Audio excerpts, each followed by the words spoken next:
রোজ ভারতবর্ষের প্রথম যে রাজ্যের ভূমিকে সূর্যের আলো স্পর্শ করে তার নাম অরুণাচল।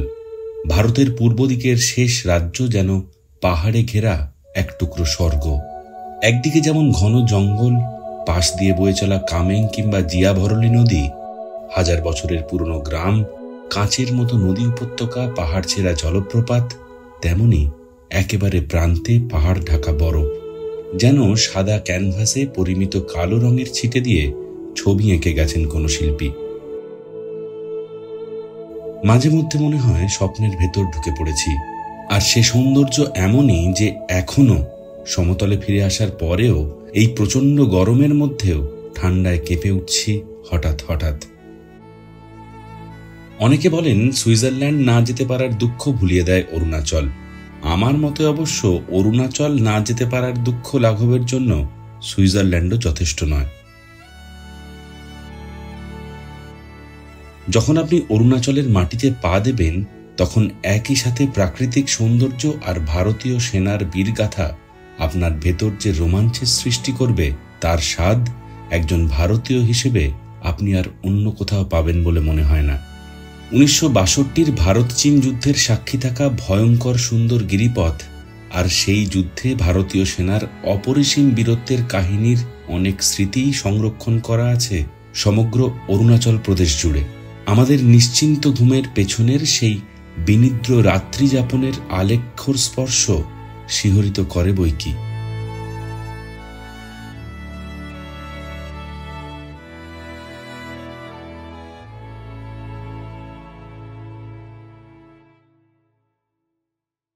এই ভিডিওতে আমরা পশ্চিম অরুণাচল অর্থাৎ তাওয়াং ভ্রমণের একটা সামারি দেওয়ার চেষ্টা করব। একে একে জানাবো কোথায় ঘুরবেন, কত খরচা পড়বে, কোথায় থাকবেন, গাড়ি কিভাবে বুকিং করবেন, কোন কোন ডকুমেন্ট লাগবে আর কি কি বিষয় মাথায় রাখলে ভালো হয়। তাহলে চলুন শুরু করা যাক এক ভিডিওয়ে 7 দিনের গল্প। অরুণাচল প্রদেশ কিন্তু খুব একটা ছোট রাজ্য নয়। পশ্চিমে ভুটানের সীমানা থেকে শুরু করে চীনের গা বরাবর গিয়ে একেবারে মায়ানমারের সীমানা পর্যন্ত বেশ অনেকটাই। ফলত সমগ্র অরুণাচল একবারে ঘোরা কার্যত অসম্ভব। সব মিলিয়ে 11-12টার মতো ট্যুর সার্কিট রয়েছে এখানে। তবে সবচেয়ে পপুলার সার্কিট হলো পশ্চিম অরুণাচলের এই তাওয়াং সার্কিট, অর্থাৎ ভালুকপং, বমডিলা, ডিরাং, তাওয়াং। আর এই জায়গাগুলোই আমরা ঘুরে দেখেছিলাম আমাদের এই জার্নিতে। এই সার্কিটটায় যেহেতু যাওয়া এবং আসার একটাই রাস্তা, তাই আমরা ভালুকপং হয়ে চলে গিয়েছিলাম ডিরাং, তারপর তাওয়াং, আর তাওয়াং থেকে ফেরার পথে একদিন ছিলাম বমডিলাতে।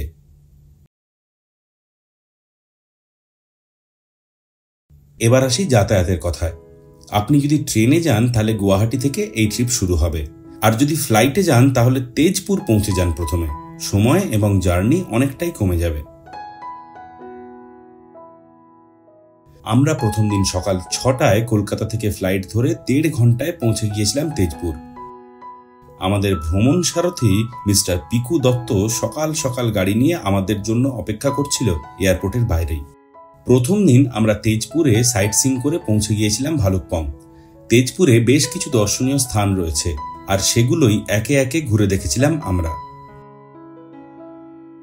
তেজপুর এয়ারপোর্ট থেকে মিনিট 20 দূরত্বে স্প্রিং ভ্যালি রেস্টুরেন্টে আমাদের সকালের খাওয়া দাওয়া সেরে আমরা চলে গিয়েছিলাম মহাভৈরব মন্দির।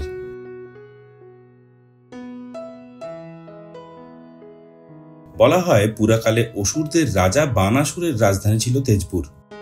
বানাসুর ছিলেন শিবভক্ত, তাই তিনি স্বয়ং এক জীবিত প্রস্তরখণ্ড থেকে এই আদি মহাভৈরব লিঙ্গ ও মন্দির নির্মাণ করেছিলেন এবং লিঙ্গ পূজার প্রচলন করেছিলেন। এই মন্দিরের শিবলিঙ্গটি বিশ্বের অন্যতম বৃহৎ শিবলিঙ্গগুলোর মধ্যে একটা। মহাভৈরব মন্দির থেকে বেরিয়ে আমরা পৌঁছে গিয়েছিলাম অগ্নিগড়ে। এই জায়গাটা কিন্তু দারুণ সুন্দর। ছোট্ট এক টিলাকে সুন্দর করে সাজিয়ে একটা পার্কের রূপ দেওয়া হয়েছে। অগ্নিগড় শব্দের অর্থ আগুনের কেল্লা। ব্রহ্মপুত্র নদের তীরে এই জায়গাতেই নাকি নিজের কন্যা উষাকে আটকে রাখতে অসুররাজ বানাসুর এই অগ্নিগড়ের নির্মাণ করেন। অগ্নিগড় থেকে বেরিয়ে আমরা চলে গিয়েছিলাম গণেশ ঘাট।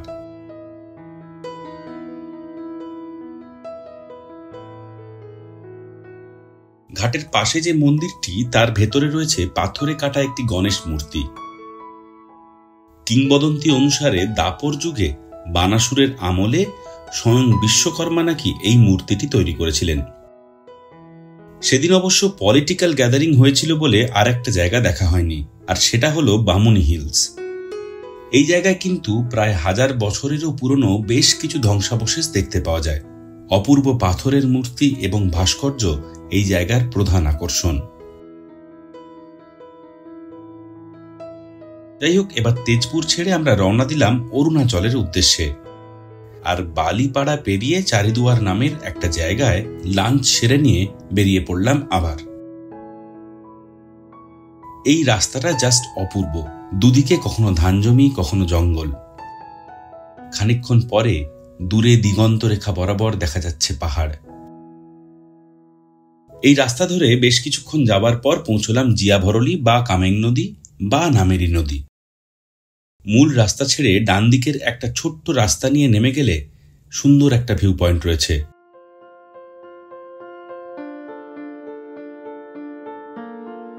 এই নদীর পাড়ে বেশ কিছুটা সময় কাটিয়ে আবার ভালুকপংয়ের রাস্তা ধরলাম আমরা।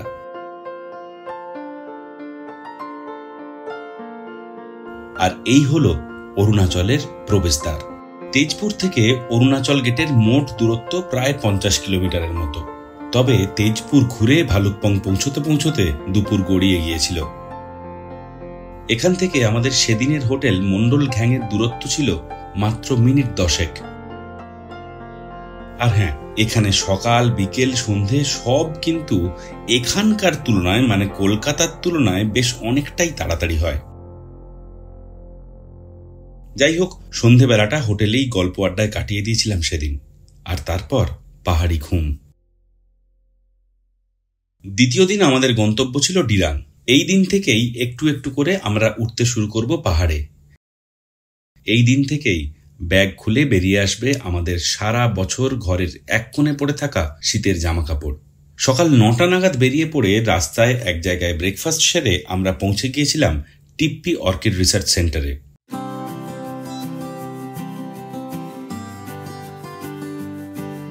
অর্কিড প্রেমিকদের জন্য এক দারুণ প্রিয় জায়গা এটি। প্রায় 3000 প্রকারের কাছাকাছি অর্কিড রয়েছে এখানে। এখান থেকে বেরিয়ে দেখে নিয়েছিলাম দুর্গা মন্দির। এই জায়গাটার নাম আমি ঠিক জানি না, তবে রাস্তার ঠিক পাশেই রয়েছে এই মন্দির। ড্রাইভারকে বলে রাখলে তিনিই আপনাকে এই মন্দির দেখিয়ে দেবেন। এই দুর্গা মন্দির থেকে বমডিলার দূরত্ব 75 কিলোমিটার। এখানে অবশ্যই একটা কথা বলে রাখা দরকার, সাংতি ভ্যালি বা থেমবাংয়ের মতো কিছু জায়গা বাদ দিলে তাওয়াং সার্কিটের বুমলা পর্যন্ত ঝাঁ চকচকে রাস্তা কিন্তু বানিয়েছে বর্ডার রোড অর্গানাইজেশন। রাস্তার পাশে পাশে মন্দির উপাসনা স্থলগুলিও বানিয়েছেন তারাই। তবে সবচেয়ে দারুণ যে বিষয়টা আপনার নজর কাড়বেই তা হলো রাস্তার ধারে কিছুক্ষণ পরপর তাদের লিখে রাখা মজার মজার কোটেশন। দুর্গা মন্দির থেকে আমরা পৌঁছে গেলাম নাচিপুলা ওয়াটারফলসে। এই জায়গাটা পাহাড়ের বেশ উঁচুতে, দারুণ একটা ভিউ পয়েন্ট বলা যেতে পারে। একটা রোমাঞ্চকর অনুভূতি হতে বাধ্য।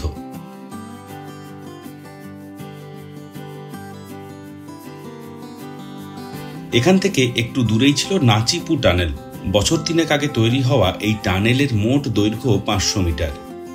এই টানেল যখন ছিল না তখন যাত্রাপথে আরো 5 কিলোমিটার বেশি রাস্তা যোগ হতো।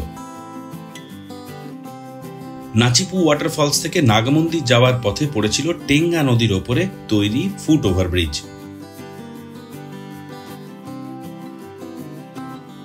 সেখানে খানিকক্ষণ দাঁড়িয়ে একটু চা খেয়ে আবার শুরু করেছিলাম পথ চলা। আমাদের পরবর্তী গন্তব্য ছিল নাগ মন্দির। 60-এর দশকে যখন ভালুকপং থেকে তাওয়াং যাওয়ার রাস্তা তৈরি হচ্ছিল তখন এই নাগ মন্দির তৈরি করেছিলেন রাস্তা নির্মাণকারী শ্রমিকরা।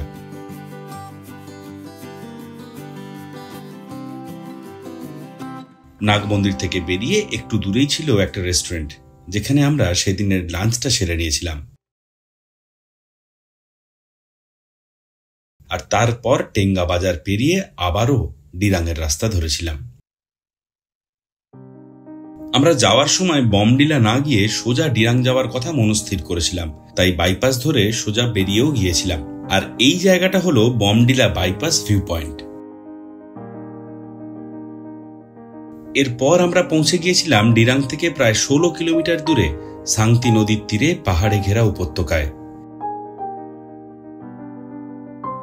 এই জায়গাটা তাওয়াং সার্কিটের অন্যতম সুন্দর জায়গা। এখানে দাঁড়িয়ে মনে হচ্ছিল যেন কোনো স্বপ্নের মধ্যে ঢুকে পড়েছি। চাইলে আপনি এখানেও থাকতে পারেন। পাশেই রয়েছে মনপাদের গ্রাম আর বেশ কিছু হোমস্টে।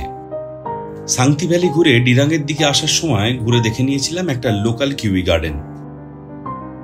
অফ সিজন বলে কিউই দেখা না পেলেও এই ছিমছাম শান্ত জায়গাটা কিন্তু দারুণ ছিল। এরপর আমরা পৌঁছে গিয়েছিলাম আমাদের হোমস্টে গনপালকে। ততক্ষণে বিকেল গড়িয়ে সন্ধে। এই পুরো দিনটার ডিটেইলড ভিডিও বানিয়ে আমি একে একে এই চ্যানেলে দিয়েছি। নিচের ডেসক্রিপশন বক্সে সেই লিংক দেওয়া রইল। এই তৃতীয় দিনটা ছিল একটা রোমাঞ্চকর দিন, কারণ এই দিনই প্রথম দেখা পেয়েছিলাম বরফের। সেই গল্পে আসছি। যেহেতু আমাদের ড্রাইভার আগের দিন জানিয়েছিল যে বেশি দেরি হয়ে গেলে এই কদিন সেলা পাস মেঘে ঢেকে যাচ্ছে, তাই আমরা সকাল 6:30টায় বেরিয়ে পড়েছিলাম এই দিন। হোটেলের ব্রেকফাস্ট কমপ্লিমেন্টারি হলেও ব্রেকফাস্ট অবধি অপেক্ষা না করেই আমরা বেরিয়ে পড়েছিলাম। আর প্রথমেই দেখে নিয়েছিলাম ডিরাং মনাস্ট্রি। ওয়েস্ট কামেং জেলার ছোট্ট গ্রাম ডিরাং। এই গ্রামের অন্যতম এক দর্শনীয় স্থান হলো এই ডিরাং মনাস্ট্রি। চারপাশে পাহাড়ের ওপর হালকা কুয়াশায় ঢাকা পাইনের জঙ্গল, আর সেই পাহাড়ের গায়ে এই মনাস্ট্রি। এই মনাস্ট্রি তুলনামূলকভাবে নতুন হলেও এখানকার প্রাকৃতিক সৌন্দর্য কিন্তু মন ভুলিয়ে দেওয়ার মতো। এখান থেকে বেরিয়ে আমরা দাঁড়িয়েছিলাম একটা হট স্প্রিং দেখার জন্য। একটুখানি সিঁড়ি ভেঙে নিচে গেলেই রয়েছে এই হট স্প্রিং, তবে গাড়ি নিয়ে একেবারে সামনে পর্যন্ত যাওয়া যায়। আপনার হাতে একদিন অতিরিক্ত সময় থাকলে ড্রাইভারকে বলে খানিকটা সময় নিয়ে এখানে চলে আসতে পারেন। এখান থেকে বেরিয়ে আমরা থেমেছিলাম পদ্মা মার্কেটে, যেখানে ম্যাগি দিয়ে ব্রেকফাস্ট সেরে আবার রাস্তায়। যত এগিয়ে চলেছি ঠান্ডা বাড়ার সাথে সাথে বেড়ে চলেছে প্রকৃতির রূপ। বৈশাখী ক্যাম্পে পৌঁছে ব্যাগ থেকে বের করে চড়িয়ে নিলাম গরম জামা কাপড়। সাথে যদি যথেষ্ট পরিমাণ শীত বস্ত্র না থাকে তাহলে আপনি এখান থেকেও কিনে নিতে পারেন। চাইলে এখানে ব্রেকফাস্টও সেরে নিতে পারেন। বৈশাখী পেরিয়ে যখন সেলা পাসের রাস্তা ধরছি তখন একটু একটু রাস্তার পাশে ফেনার মতো পেঁজা তুলোর মতো জমে থাকা বরফের দেখা মিলল। এই অনুভূতি বলে বা দেখিয়ে বোঝানোর মতো নয়। আমরা যাওয়ার সময় আগে সেলা টানেল পার করে পিছনের দিকে ফিরে পৌঁছেছিলাম 13,700 ফুট উচ্চতায় অবস্থিত সেলা পাস। সে এক অদ্ভুত অনুভূতি। হাঁটু অবধি জমে আছে বরফ, চারদিক সাদা, শুধুমাত্র সেলা লেকের খানিকটা অংশে বরফ নেই। জাস্ট অপূর্ব। আমাদের এর পরের গন্তব্য ছিল যশবন্তগড় মেমোরিয়াল। 1962 সালের ইন্দো চায়না যুদ্ধে শহীদ রাইফেলম্যান যশবন্ত সিং রাওয়াতের স্মৃতিতে নির্মাণ করা হয়েছে এই স্মৃতিসৌধ। সেখান থেকে আমরা একটা দারুণ হোটেলে লাঞ্চ সেরে পৌঁছে গিয়েছিলাম নুরানাং ওয়াটারফলস। ডিরাং থেকে তাওয়াং যাওয়ার পথে জাং নামের একটা ছোট্ট গ্রামে রয়েছে এই নুরানাং বা জাং ফলস।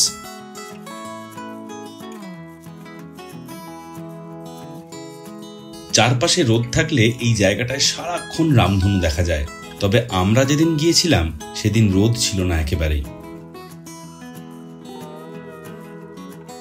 এটাই ছিল তাওয়াং পৌঁছানোর আগের শেষ দ্রষ্টব্য স্থান। তাওয়াংয়ে আমরা ছিলাম মোট 3 দিন, আর এই 3 দিন আমাদের আস্তানা ছিল আনা সোনাম তমসু হোমস্টে।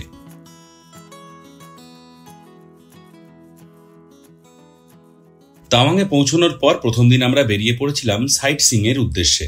এই ক্ষেত্রে চাইলে আপনি আপনার ড্রাইভার বা ট্যুর প্ল্যানারের ঠিক করে দেওয়া জায়গাগুলো ঘুরে দেখতে পারেন। তবে যদি আপনি নিজে থেকে কিছু জায়গার তালিকা বানিয়ে রাখেন, সেগুলোতেও যেতে পারেন। এবার একে একে আপনাদের জানাচ্ছি আমরা সেদিন কোথায় কোথায় গিয়েছিলাম। প্রথমেই আমরা গিয়েছিলাম আমাদের হোমস্টে থেকে একেবারে কাছেই তাওয়াং মনাস্ট্রিতে। এই মনাস্ট্রি হিমালয়ের পাদদেশে অবস্থিত এক টিবেটিয়ান লামাইস্ট বুদ্ধিস্ট মনাস্ট্রি। 1680 সালে প্রতিষ্ঠিত এই মনাস্ট্রি ভারতের সর্ববৃহৎ এবং বিশ্বের দ্বিতীয় সর্ববৃহৎ মনাস্ট্রি। এই তাওয়াং মনাস্ট্রির ভেতরে প্রায় 700 জন সন্ন্যাসীর থাকার মতো কোয়ার্টার, একটা মিউজিয়াম, শিক্ষা প্রতিষ্ঠান এবং লাইব্রেরি রয়েছে। এখান থেকে বেরিয়ে আমরা চলে গিয়েছিলাম অ্যানিগম্পা। অ্যানিগম্পা শব্দের অর্থ মহিলাদের উপাসনাস্থল। তাওয়াংয়ে মোট 3টি অ্যানিগম্পার মধ্যে এটি একটি। এই অ্যানিগম্পার আসল নাম জাংচুপ চোয়েলিং বা গ্যাংগং অ্যানিগম্পা। পাহাড়ের মাঝখানের ঢালে নির্মিত এই মনাস্ট্রি কিন্তু শহরের থেকে একেবারেই বিচ্ছিন্ন। অ্যানিগম্পা থেকে আমরা আবার ফিরে এসেছিলাম শহরের মধ্যে। একটা লোকাল দোকানে ব্রেকফাস্ট সেরে এবার আমাদের গন্তব্যস্থল ছিল অরুণাচল প্রদেশের পূর্ব মুখ্যমন্ত্রী প্রয়াত দর্জি খান্ডুর স্মৃতিতে নির্মিত দর্জি খান্ডু মেমোরিয়াল।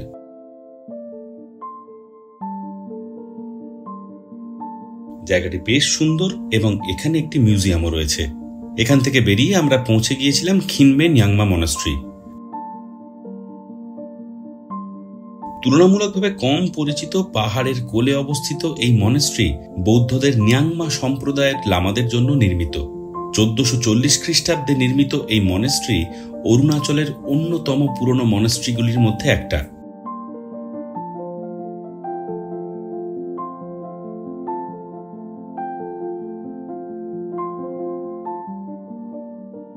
এখান থেকে সোজা চলে এসেছিলাম ষষ্ঠ দালাই লামার জন্মস্থান উরগেলিং মনাস্ট্রিতে।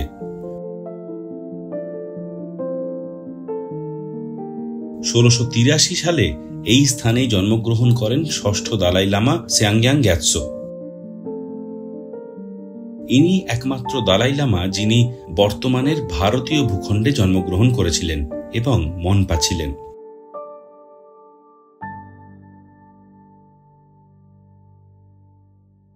এখান থেকে ফেরার পথে দেখে নিয়েছিলাম সেরা জে জাময়াং চোখরলিং মনাস্ট্রি। এই মনাস্ট্রির প্রতিষ্ঠা করা হয়েছিল ষষ্ঠ দালাই লামার সময়। এই মনাস্ট্রির চত্বরে একটা বেশ বড় স্কুল রয়েছে।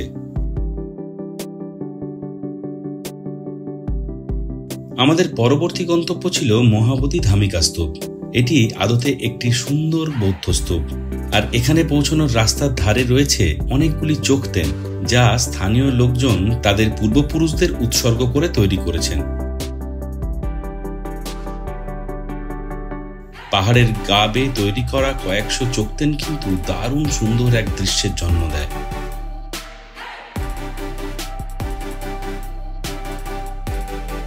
যাই হোক, এখান থেকে আমরা চলে এসেছিলাম তাওয়াংয়ের সবচেয়ে বিখ্যাত দর্শনীয় স্থান তাওয়াং ওয়ার মেমোরিয়ালে।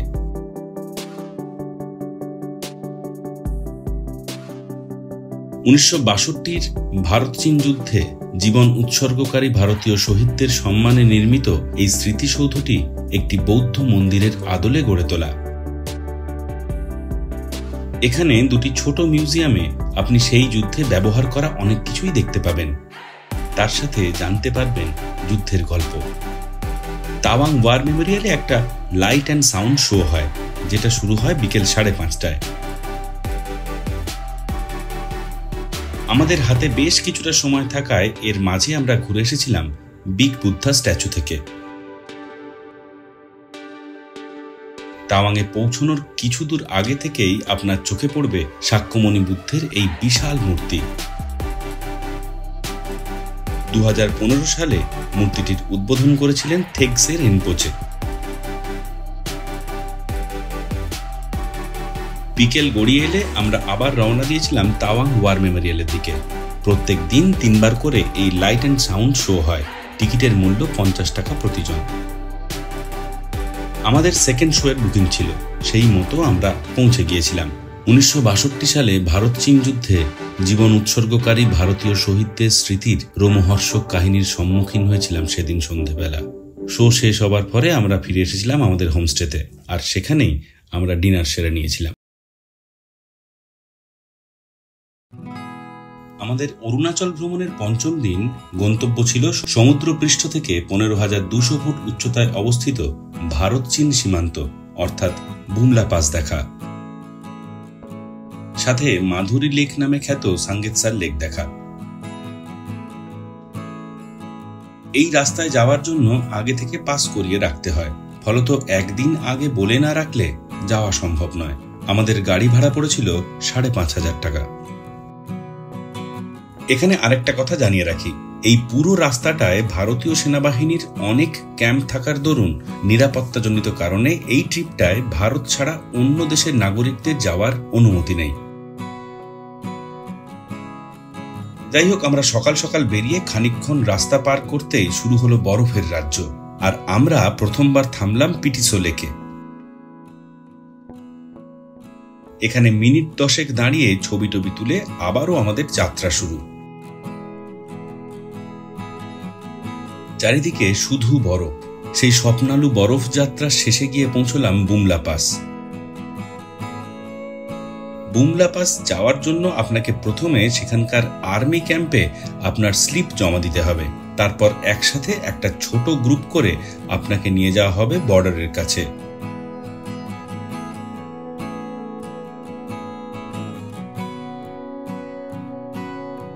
বুমলা পাস থেকে বেরিয়ে আমরা চলে এসেছিলাম সাঙ্গেতসার লেকে।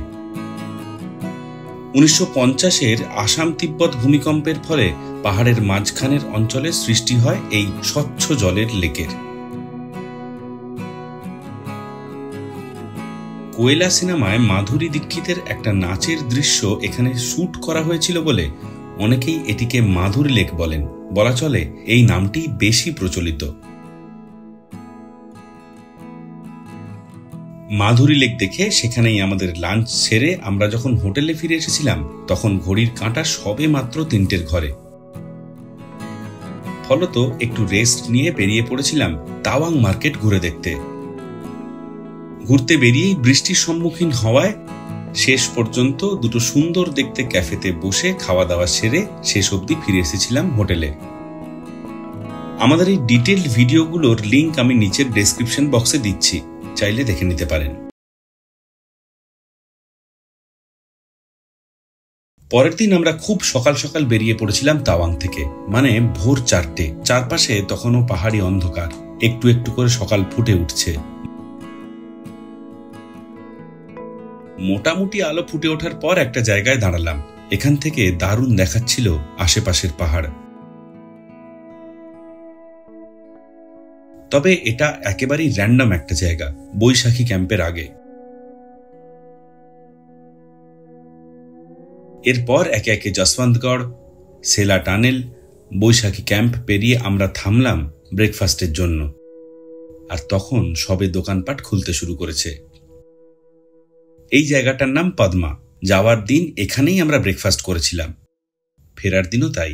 ব্রেকফাস্টে ভালো করে ফ্রাইড রাইস খেয়ে আবার শুরু করেছিলাম আমাদের জার্নি। এবার আমাদের লক্ষ্য ছিল 1000 বছরেরও বেশি পুরনো থেমবাং হেরিটেজ ভিলেজ।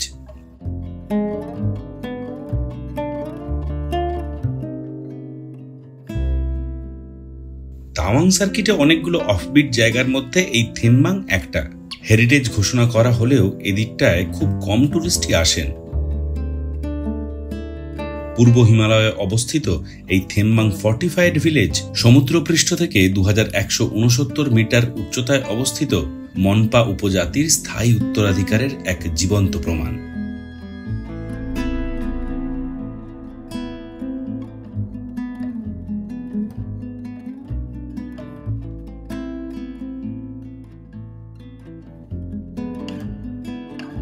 থেমবাং থেকে বেরিয়ে আমরা যখন বমডিলা পৌঁছলাম তখন ঘড়িতে সবে মাত্র 11টা বেজেছে। বমডিলায় আমাদের থাকার জায়গা ছিল অনু হোমস্টে। সকালে ওঠার ফলে বাকি থেকে যাওয়া ঘুম 1 ঘন্টায় সেরে নিয়ে ফ্রেশ হয়ে বেরিয়ে পড়েছিলাম বমডিলা শহরটা ঘুরে দেখতে। প্রথমেই হোমস্টের কাছেই একটা মাঠে একটু ফুটবল পিটিয়ে নিলাম। তারপর সেই মাঠের লাগোয়া সুন্দর করে সাজানো বুদ্ধ পার্কে কিছুটা সময় কাটিয়ে হাঁটা লাগালাম লোকাল খাবার খাওয়ার উদ্দেশ্যে। লোয়ার গম্পার ঠিক পাশেই কুমুজ কিচেন নামের একটা জায়গায় নেপালি থালির অর্ডার দিলাম, আর সেই খাবার শেষ করে চলে এলাম লোয়ার গম্পার ভেতরে। বমডিলায় আপার, মিডল আর লোয়ার মোট 3টে গম্পা রয়েছে। বেসিক্যালি এগুলোর নামকরণ অবস্থান অনুযায়ী করা হয়েছে। এখানটা একটু ঘুরে দেখে পাশের রাস্তা ধরে একটু হেঁটে গিয়ে পৌঁছে গেলাম বমডিলার এই বিখ্যাত মহিলা পরিচালিত মার্কেটে। কিনুন বা না কিনুন, পাহাড়ি বিভিন্ন ফুড আইটেম রয়েছে এখানে, যা দেখতে ভালোই লাগবে। এর মধ্যে অনেকগুলোই আমার কাছে বেশ অদ্ভুত লেগেছে, আগে চোখেই দেখিনি। এখানে খানিকক্ষণ ঘোরাঘুরি করে আমাদের ড্রাইভারকে ফোন করে দিয়েছিলাম। সে গাড়ি নিয়ে আসার পরে আমরা গিয়েছিলাম বমডিলা মনেস্ট্রি। 1965 সালে সোনাগঞ্জে রিনপোচের দ্বাদশ অবতার এই মনেস্ট্রি নির্মাণ করেন। বেশ বড় এই মনেস্ট্রিতে ছাত্রাবাস, শিক্ষকাবাস থেকে শুরু করে গেস্ট হাউসও রয়েছে। মনেস্ট্রির সামনে রয়েছে একটা বিশাল চত্বর, যেখান থেকে সামনে তাকালে আকাশ আকাশ আকাশ, পাহাড় পাহাড় পাহাড়।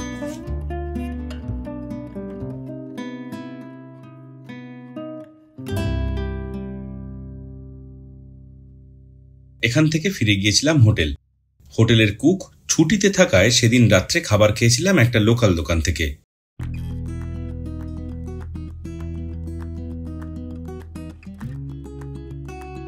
দোকানটা লোকাল হলেও মেনু ছিল কলকাতার চাইনিজ দোকানগুলোর মতো। যাই হোক, এবার হোটেলে ফিরে ঘুম। আজ আমাদের অরুণাচল প্রদেশের 7ম এবং শেষ দিন। এই দিনও আমরা ভোর 4টে নাগাদ বেরিয়ে পড়েছিলাম আমাদের হোমস্টে থেকে। ফেরার দিন আপনি তেজপুর থেকে ফ্লাইটে ফিরতে পারেন, অথবা গুয়াহাটি থেকে ট্রেন বা ফ্লাইট ধরতে পারেন। আমরা গুয়াহাটি থেকে ফ্লাইট ধরেছিলাম। বমডিলা থেকে গুয়াহাটি আসার 2টো রাস্তা রয়েছে, একটা শেরগাঁও ভৈরবকুণ্ড হয়ে আর একটা তেজপুর হয়ে। শেরগাঁওয়ের রাস্তার সিনিক বিউটি বেশি হলেও বৃষ্টিতে রাস্তায় পাথর পড়ার সম্ভাবনা বেশি বলে আমরা ভালুকপং তেজপুর হয়েই ফিরেছিলাম সেদিন। শেরগাঁওয়ের রাস্তায় রূপা, বুদ্ধা হেরিটেজ পার্ক, ভুটান বর্ডারের মতো বেশ কিছু দ্রষ্টব্য স্থান থাকলেও এই রাস্তায় সেগুলো নেই, ফলে পুরোটাই প্রায় রোড ট্রিপ। ভোরের আলো ফোটার পরে টিপ্পি অর্কিড রিসার্চ সেন্টারের পাশের দোকানটায় ব্রেকফাস্ট সেরে আবার টানা জার্নি। রাস্তায় দেখে নিয়েছিলাম আসামের নগাঁওয়ের মহামৃত্যুঞ্জয় মন্দির। এই মন্দিরটি শিবলিঙ্গের আকারে নির্মিত, আর এটিই হল বিশ্বের সবথেকে বড় শিবলিঙ্গ।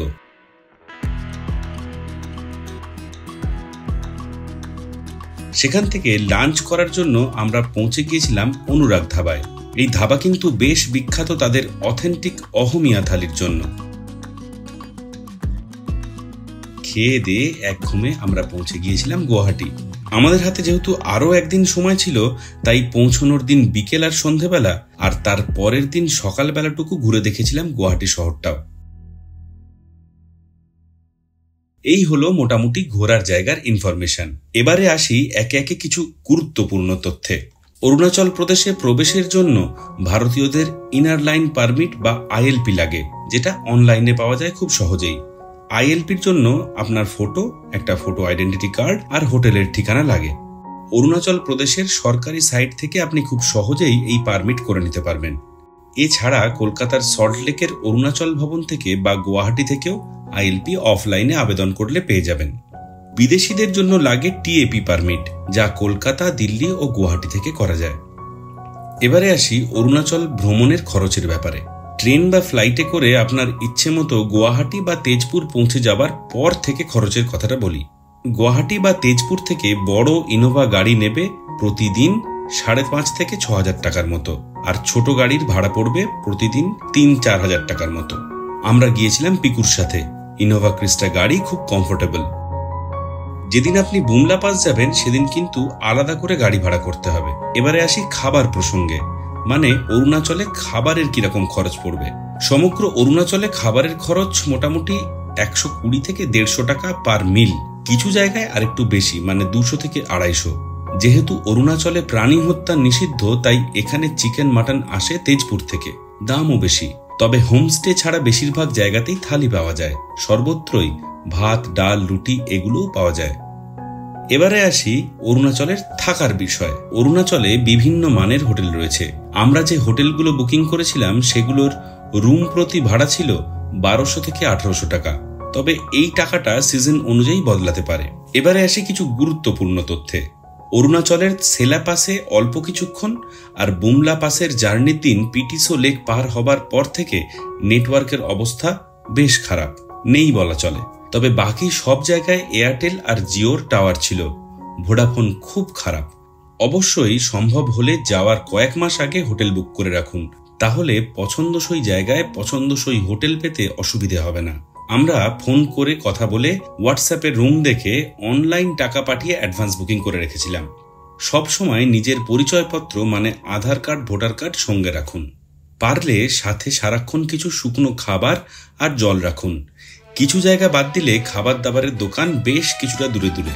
সেলা পাসে উচ্চতাজনিত কষ্ট না হলেও বুমলা পাসে কিন্তু হতে পারে, যদিও সেই সম্ভাবনাও খুব কম। তবুও প্রয়োজন মতো ওষুধপত্র সঙ্গে রাখুন। আমার কথাটি ফুরলো, নোটে গাছটি মুড়লো, কিন্তু এরপরেও আপনার সাবস্ক্রাইব, লাইক, কমেন্ট হলো কিনা সেটাই দেখার বিষয়। যাই হোক, সমস্ত প্রয়োজনীয় লিঙ্ক আমি ডেসক্রিপশন বক্সে দিয়ে রাখছি। দেখা হচ্ছে খুব তাড়াতাড়ি। ভালো থাকবেন।